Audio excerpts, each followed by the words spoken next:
Hello, in this broadcast, the program time. The topic of Chechnya's previously is in first place, and according to the press service of the government, despite the success of the federal forces in Grozny, gunmen of the unlawful militarized groups continue to demonstrate resistance through retracting to previously prepared positions. These locations are known and active work is underway to liquidate them. Today it also became known that 34 military servicemen were released from prison. Today, fresh supplements and cargoes of humanitarian aid, weapons and ammunition are reaching the city through the northern airport of Grozny, basically, which has sustained heavy damage during the combat. We just flew out to the front line in the area of the northern airport of Grozny. Despite the fact that in this area there is a large presence of federal forces, gunmen are constantly attempting to regain control of the airport, or in any case demolish combat technology. Just recently, while coming in for a landing to the northern airport, 2 Russian MiG-24 helicopters were shot down. Despite the complicated situation, restoration of the airway terminal has already begun. We're trying to get the heat started up today or tomorrow. Everything is clear and underway. Helping to restore the airport is the local administration as well, which currently is attempting to earn the trust of the Russian military. Already it has set up in Grozny several points to distribute humanitarian cargoes and provide medical aid to the peaceful population. But currently, one of the main tasks of the administration, according to the chairman of the government of National Rebirth of Chechnya, Salambek Khadjiev, is to clear the city of looters and criminals who are in enormous numbers here. Prepared to help the military in this are several democratic parties, including Daimoch, the Republican Party. Our first goal is to pull the people out of their basements and give them an opportunity to move about normally and feel that they're free citizens of Russia. The first thing which we must do is to restore what has been destroyed, and so that people would know that they are free citizens of Chechnya, that today Chechnya is not an occupied state, and the citizens of the Chechnya Republic are in charge of the Republic, and the neighboring republics and Russia are helping to restore constitutional order. But between the internal forces and the new rule, there is not yet full mutual understanding, and this can be completely explained because at war, sometimes it's difficult to even trust one's own. Just recently, establishing contact with one of the artillery batteries was a certain Colonel Ivanov, who named precise locations of bases and requested artillery support in one of the areas of shooting. For 2 hours, the artillery showered that block. Later, Ivanov thanked the military for their wonderful work and said that for 2 hours they had been shooting at their own forces. Simultaneously, he introduced himself as a graduate of the Kursk Military Academy. But the war exposes not just such scoundrels, but heroes as well. Russian soldiers often escort Chechen peaceful residents from out of crossfire zones. Our film crew was a witness of the incident when a combat general escorted Chechen children and women out of the danger zone. In the combat transport vehicle, there wasn't enough room for him. Therefore, the general rode unshielded through the battlefield, and one may cite many such examples.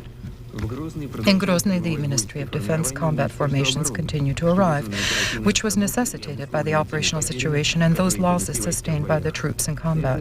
These are naval troops from coastal divisions. They arrived to join 2 contingents of the Marine Infantry deployed at one of the key sites. The Marine Infantry have very high combat esteem. A typical example, currently to the battalion, several troops returned who were considered to be missing. Meanwhile, they had been fighting in other subdivisions whose commanders were in no rush to return the Marines to their own bases.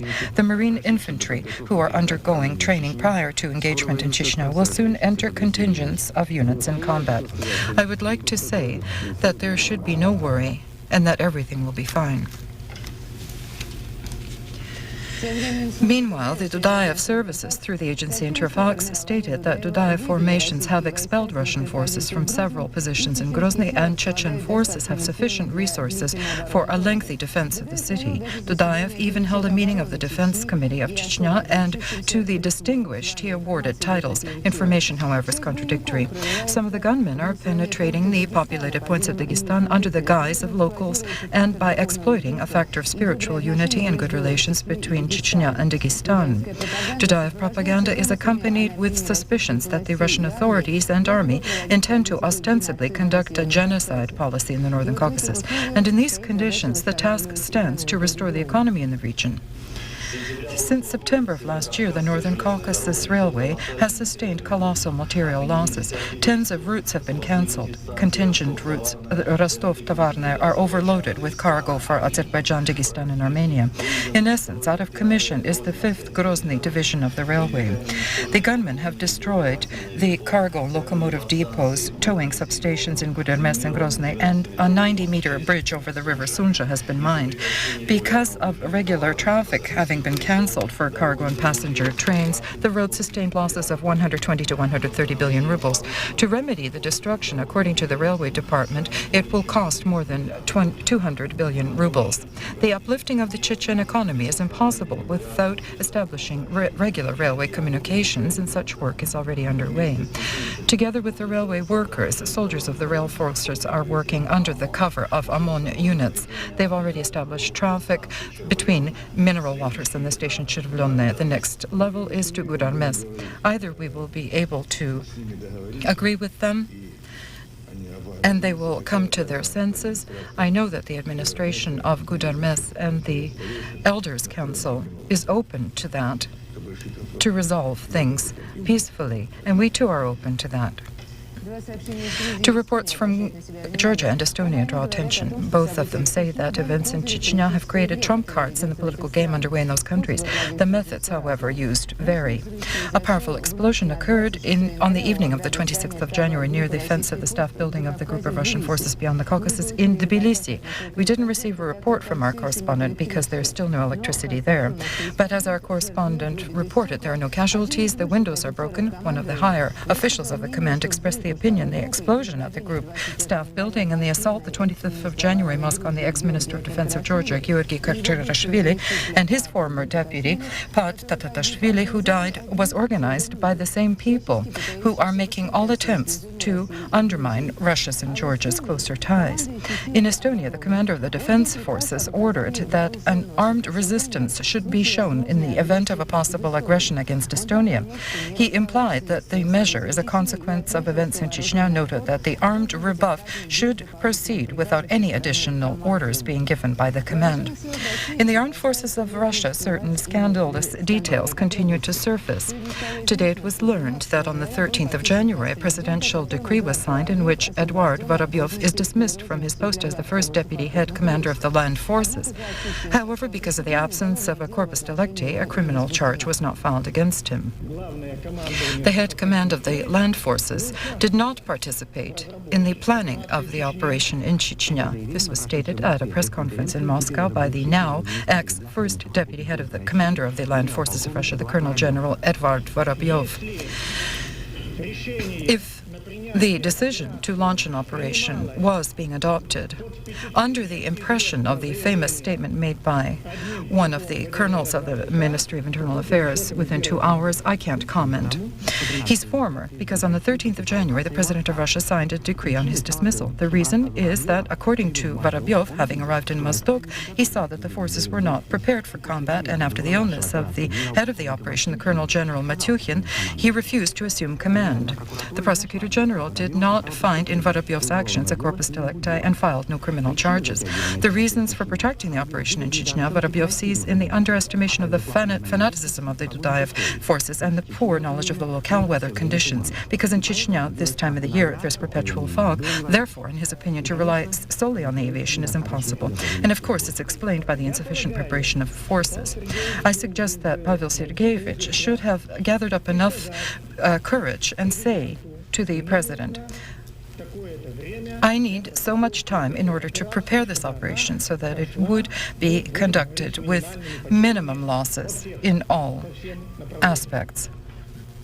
The Chechen crisis is a difficult test not only for the inexperienced soldiers, but for elite squads as well, according to certain mass media, have been accused of sitting on a fence. Meanwhile, the commander of the internal forces promises that in a certain time we will learn details of the operations which foiled many of Dudayev's threats. According to the Major General Boris Baturin, in Chechnya, providing resistance to forces are professionals equipped with contemporary weapons and communications measures.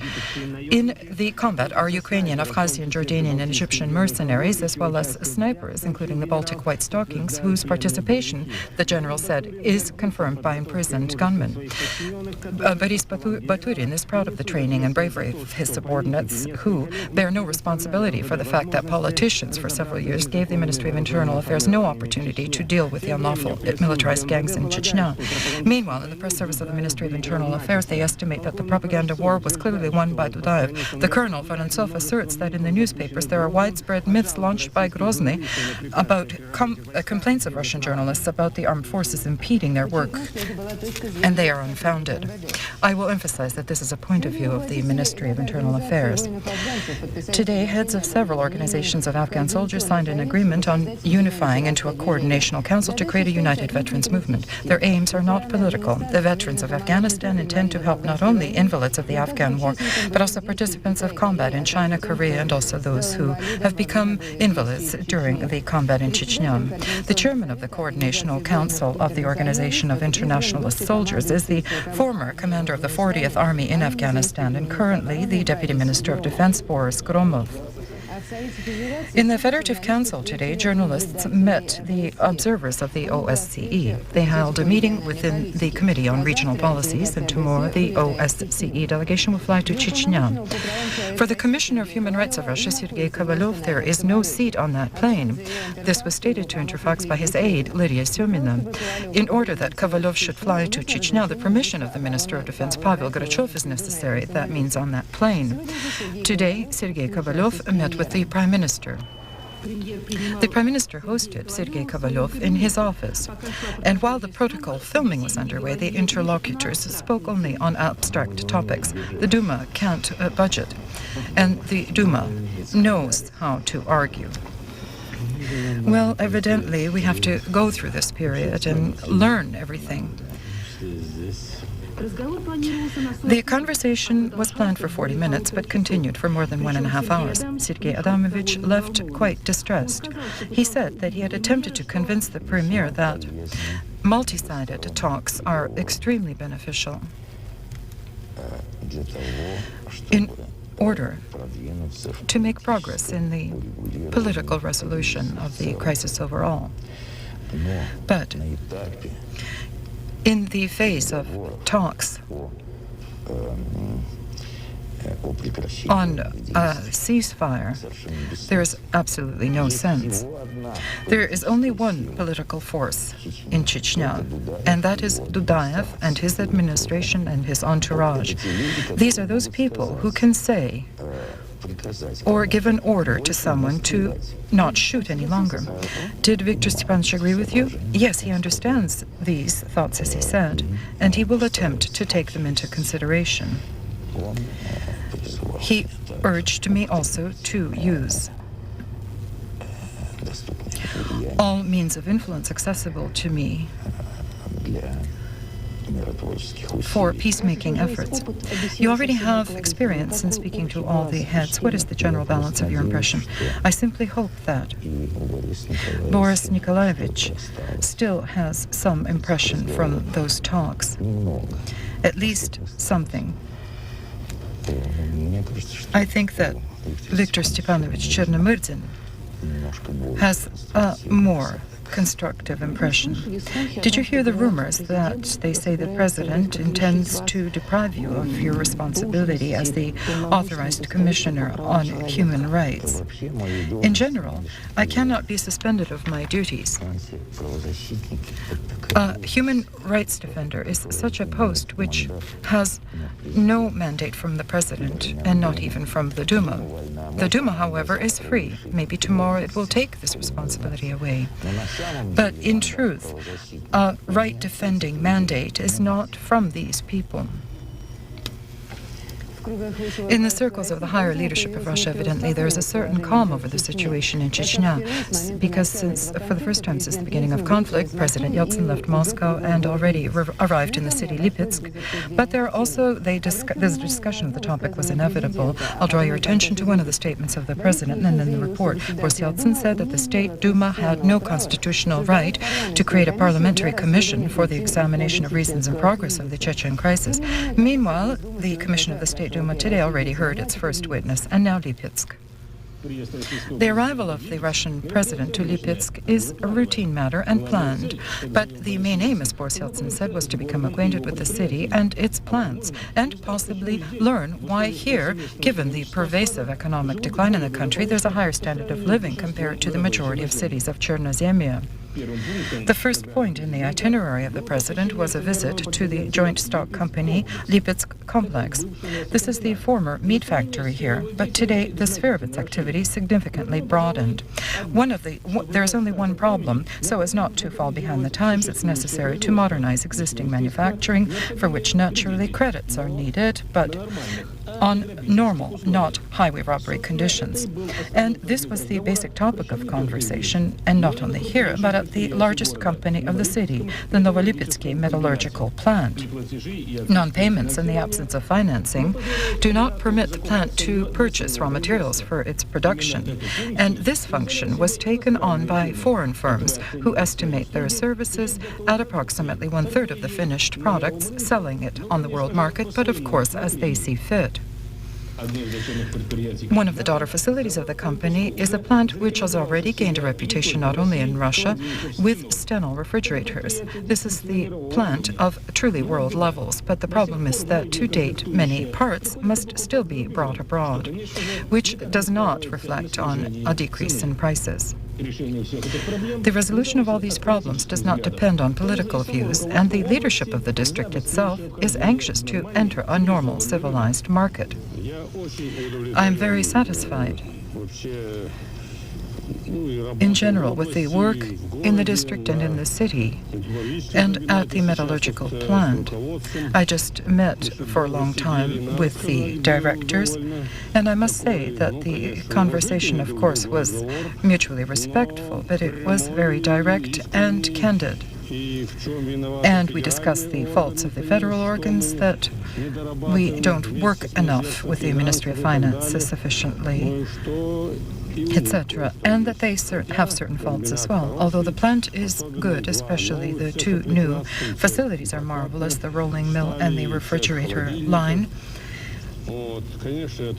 And of course, this is the national wealth of our Russia. Now information from the government. At the first session this year, the government of Russia decided to prepare a new version of the law on bankruptcy of companies and create a normative procedure for bankruptcy. One may say that the talks at the meeting of the Cabinet of Ministers was of a conceptual nature on the paths of conducting reform. They examined a draft resolution of the government on the need for a new, more decisive edition of the law on bankruptcy. This law was adopted in 1991 and reflects the situation at the time of its adoption. In a transitional economy, its statutes are ineffective. This is best reflected by the number of court cases. For the first half of 1994, 128 petitions of bankruptcy were filed, and only 30 were confirmed. The new edition will contain a mechanism of recognizing insolvency and also remove any other discrepancies.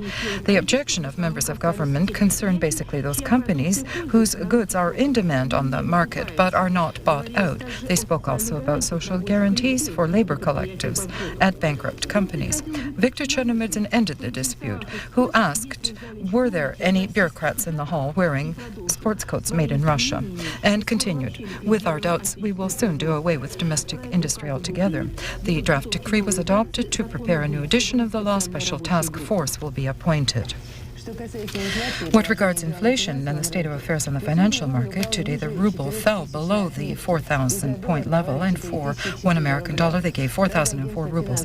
Although the agency Financial Information notes that the ruble in the near future will depreciate in slower tempos than in the first 20 days of January. That is not by 4.5% weekly, but even less than 3%. And now about the financial situation in our neighboring countries, Ukraine.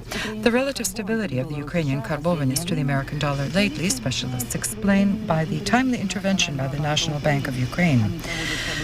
They are possible because of a credit of $361 million received by Ukraine from the International Monetary Fund to stabilize the financial market.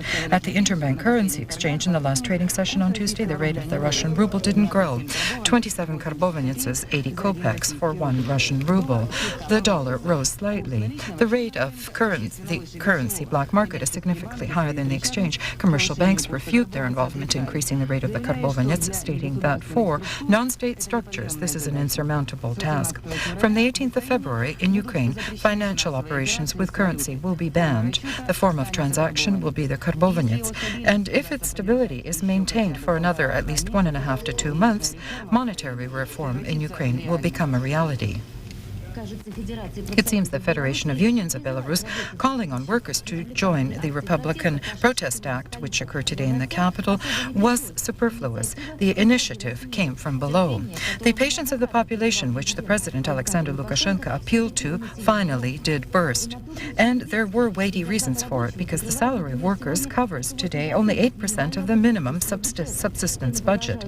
Prices continue dramatic growth, and the perspective of a normal life is not foreseen. With a transit fare of 60,000, we work only to get to work. There's no sense to work today. The people have no stimulus. 40,000 workers of the Minsk companies and employees of the budget sphere gathered on Liberty Square. For them, the arguments of government were not convincing at all that they should live within their means. And in the state treasury, it's somewhat empty. Participants of the Protest Act demanded that the president and the government immediately reform the system of salary and support for companies, and that the Supreme Soviet immediately adopt a labor code. On the 5th of February, there will be elections for the Parliament of Kyrgyzia. Already international observers are arriving, but it's completely possible that because of the imminent political events, the criminal world has become more active. On the 24th of January in Bishkek, after cruel torture, 2 Turkish businessmen were brutally murdered, Vedat Kanuk and Hussein Kisar, from the city Gaziantep. The tragedy occurred in the apartment which they rented not far from the Ministry of Internal Affairs of Kyrgyzia. The compatriots of the victims who gathered in the Turkish embassy doubt in the success of the investigators because in 24 other cases of assault, robbery and theft, the guilty parties were not found. The ambassador, Mitin Gorkir, who twice himself was attacked by thieves, feels that the spread of crime in Kyrgyzia could annihilate the efforts to attract foreign investments in the republic and also scare away businessmen, tourists, and even diplomats. The American embassy has a long list of victims. The apartment of a Chinese envoy was burglarized, stating that the criminal situation threatens the internal security of the republic. Askar Akayev dismissed the entire leadership of the Ministry of Internal Affairs. There's a growing number of law enforcement officials defecting to the criminal world. Last year alone, 400 militia were charged. 3 for murder, 5 for burglaries and assaults, 8 for theft. And one of them rented his personal weapons to the criminals. For such a contingent in Bishkek, recently a privileged penal colony was opened.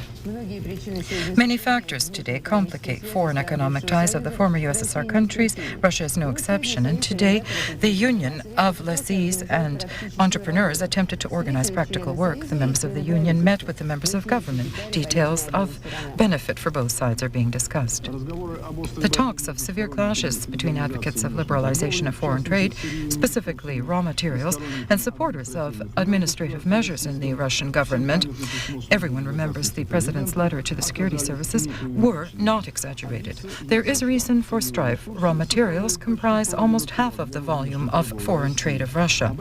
This was discussed at the meeting of the heads of the Ministry of Foreign Economic Ties and the Union of Leasing Companies and Entrepreneurs. I'll remind you, the government managed to adopt a decision in the end of the year to remove quotas and licenses from all types of raw goods and to stop centralized state export and import. Although the path to realize these decisions possibly will be lengthy. To speak about a certain victory of the market advocates is premature. Besides, the oil line is the same for all. More likely, according to the Deputy Minister of Foreign Economic Ties, Andrei Dagaev, today compromise was found. We've kept such measures of the government regularization like registration of organizations with the right to export raw materials and registration of export contractors. This gives us a possibility to control the influx of currency and currency revenue for the country. There will be additional revenue for the government, and if we allow such trade organizations to engage in oil export according to intergovernmental agreements, this will give the budget an additional $300 million. The Minister of Finances, Panskov, according to information agencies, doesn't doubt the fact that Russia will receive credits from the International Monetary Fund. No less important are results of discussing the situation in our country at the World Economic Forum in Davos. The president of the forum, Schwab, indicated that representatives of business circles will be very interested in discussing the issue about how the Chechen conflict will influence the process of reform in Russia and also foreign investment. In the current meeting, and it will last for 6 days, participating will be around 30 heads of states and governments, 200 ministers, 850 leaders of the business world, whose overall turnover of their companies is a gigantic figure, $4,000 billion. President Yeltsin, as is known, was invited to Davos, but because of the events in Chechnya, refused to go. As it was announced, the Russian delegation will be headed this year by Anatoly Chubaevs. The cooperation of the West in our reforms has significance not only for Russia, but for the world economy overall. In the circumstances of an interdependent world, many countries and nations encounter similar problems: inflation, financial instability, unemployment, crime, environmental destruction. And this will be the focus of attention of Forum 95 in Davos. And this is not by chance that the main topic is described as follows: the challenges of mankind born through development. Today is a memorable day, the 50th anniversary of the Soviet forces liberating Ostankino. The Federal Chancellor of the FRG, Helmut Kohl, issued a statement on that topic today. Ostankino obligates all of us, said the Chancellor, to everywhere and at all times stand up for the dignity, rights and liberties of each individual person. In one of the hot points of South Africa near East Rand, the Army police operation Order is developing successfully. Army commandos help the police in their struggle with local criminal groups and terrorists. 24 hours a day, the Army and police patrols are on guard and mobile inspection points on roads and streets of Katihong and Tagos and other black villages. In the first weeks of the new year, hundreds of kilograms of narcotics were found and an entire arsenal of unlawful weapons, including the popular local Kalashnikov automatic weapons. Tens of criminals arrested. Local residents, for the first time in months, have breathed a sigh of relief. When the Army appeared on the streets, order was restored. That's very good. The streets of the villages are cleared of rivaling gunmen and safe for traffic. In order to confirm this operation, the Army announced its intention to support the police in the battle with crime in East Rand, at least until the end of the current year. Today, it seems for the first time, there's serious discussion about the quality and effectiveness of television advertisement. Maybe somewhat later, we will all be able to breathe a sigh of relief. To learn the population's opinion through polls has great significance for entrepreneurs, especially they're interested in the effectiveness of ads which they show on television. Today at the press conference, the directors of the new Institute of Social Psychological Studies announced the creation of our first pan-Russian opinion network poll. To date, the opinion of Russians was reflected in results of studies taken in Moscow and Petersburg. The Institute daily polls television viewers of Moscow and the central region, and weekly the population of Russia. As a result, there is a realistic and sometimes unexpected picture of Russians' attitude to what they see on the screen.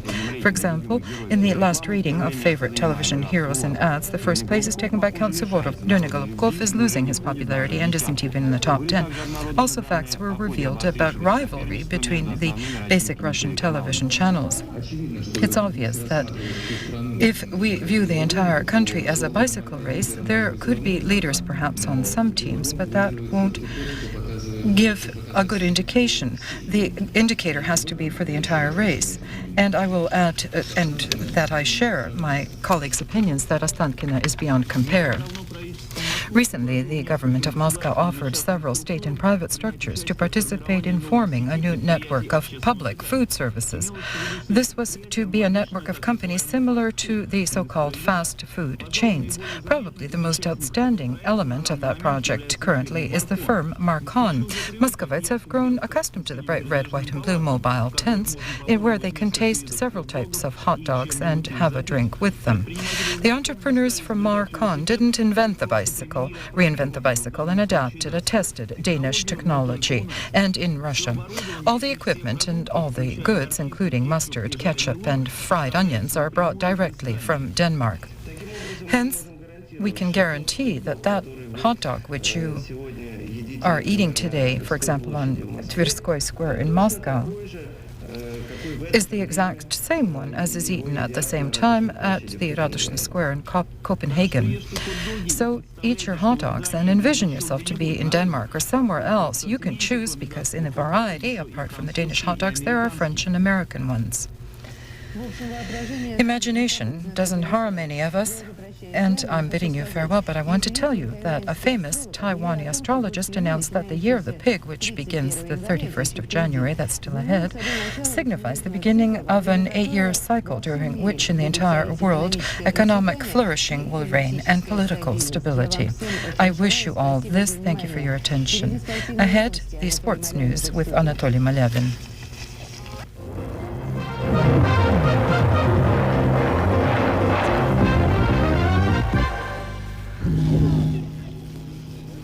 And so Russia hosts a start again. Good evening. All the best racers are gathering again in our country on the 28th and 29th on the ice of the suburban Moscow Krasnogorsk for the World Championship, the Grand Prix of Russia. And this report is from suburban Moscow Yegorsk. Here, there's a unique prelude to this World Championship.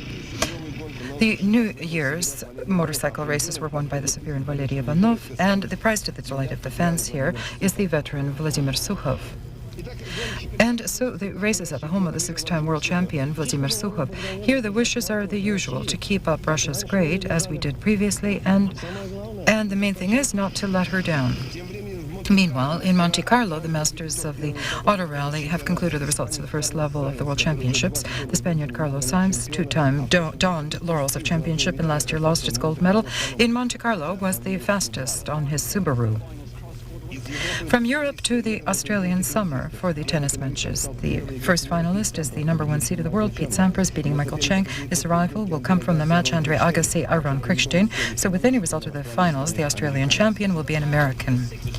Arantxa Sanchez from Spain against Mary Pierce, France, for the title of the Australian champion. This is a repeat of last year's finale in the Open French Championships, where the Spaniard won.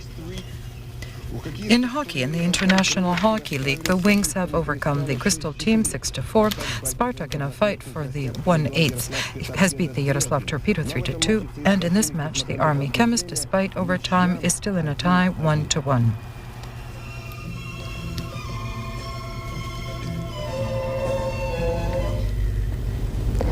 Good evening.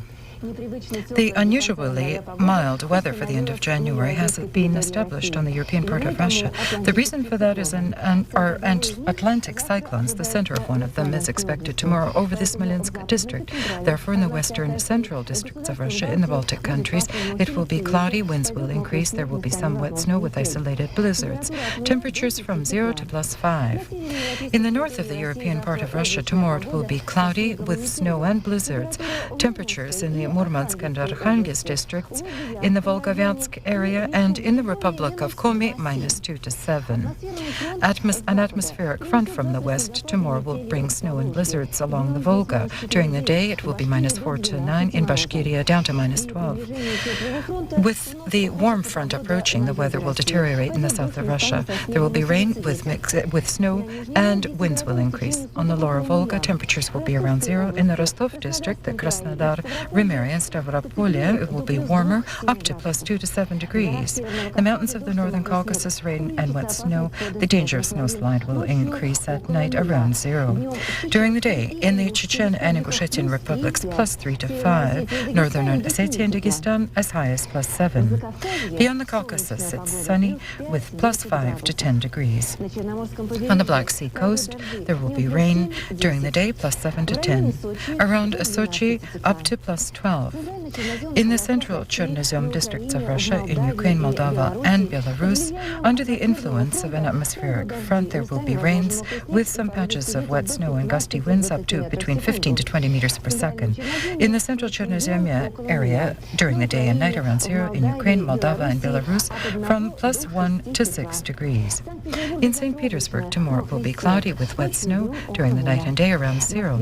In Moscow, the day will be cloudy and windy with some wet snow. During the night, -1 to 3. In the suburbs, down to -5. During the day, around 0. Through the district, from -3 to +2. The forecast was compiled according to data from the Oceanic Meteorological Center of Russia. Goodbye.